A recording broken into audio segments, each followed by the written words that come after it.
Magandang gabi po sa inyong lahat.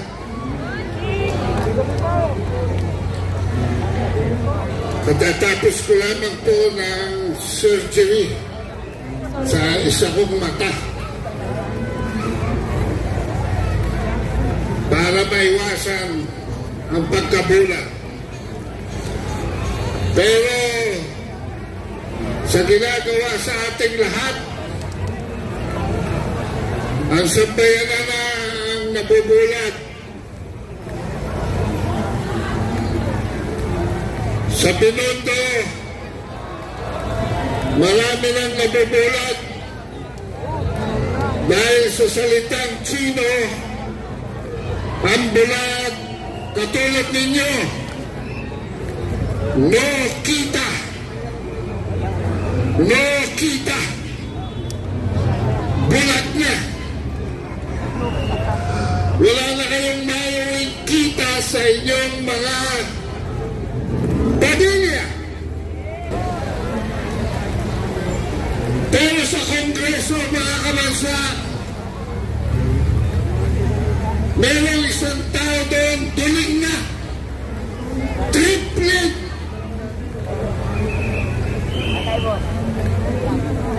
Duling na, bakit? Duling na sa kwarta. Duling na sa pera. Kaya siya, doble, triple, kita. Doble kita. Ayan mga kabansa, ang mga sitwasyon natin ngayon. Tayo no kita, sila kita-kita, at doble kita sa pera ng bansa. Paulit-ulit ko po sinasabi sa mga nakikinig sa akin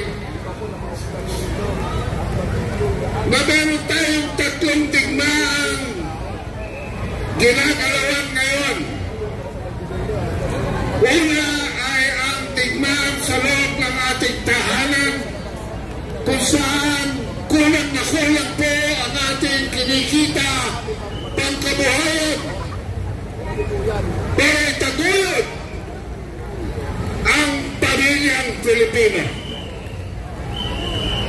Tuloy na yan, mga kababayan. Yan po sa survey ng Pulse Asia, 72% ang nagre-reklamo sa ating mga mamamayan. 72%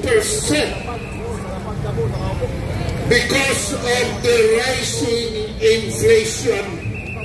Dahil po sa pamamaga ng presyo ng mga bilihin, sa mga gastusin pang-araw-araw.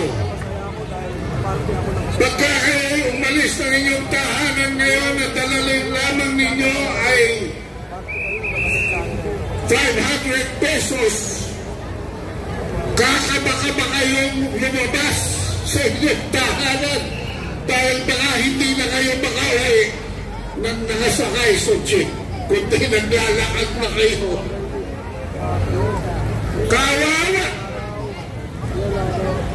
Ang 200-300 kada isang araw sa pagkain ng isang pamilya ay history na. Hindi na heldo na. At sa aking estimate, kung ang isang pamilya ngayon ay hindi kumikita ng 50,000 isang buwan, nanay ko, malamang magsakripisyo na ng isang pagkain, baka wala ng tanghalian, almusal na lang at hapunan. Paano pa yung matrikula? Miski sa public school, sus Mariosep, ang dami mga requirements na hindi naman kaya ng ating gobyernong tustusan. Paano yung baon ng ating mga anak?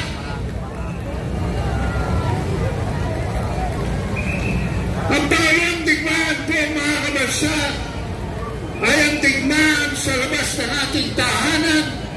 sa loob ng ating lipunan.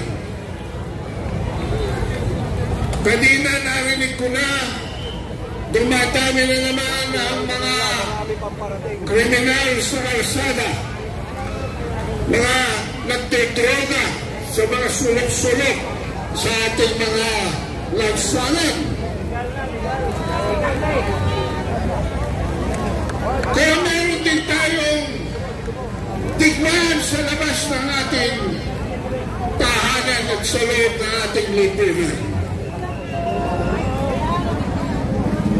Hindi na tayo makakomply, makasunod sa mga commitments ng ating pamilya sa labas ng ating tahanan.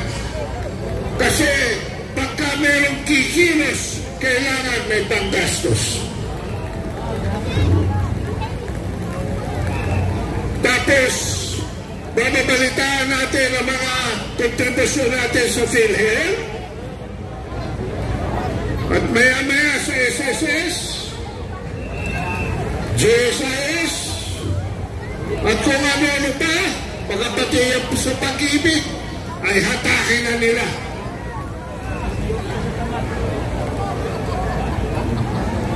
Hindi pa ho ang nihilit ang puwet ni Bongbong Marcos sa Malacanang. Kumita ang Aboitiz Corporation ng 27.5 billion noong 2023. Ano ang ibinigay ni Bongbong Marcos sa kumita ng 27.5 billion na kumpanya ng kanyang best friend forever?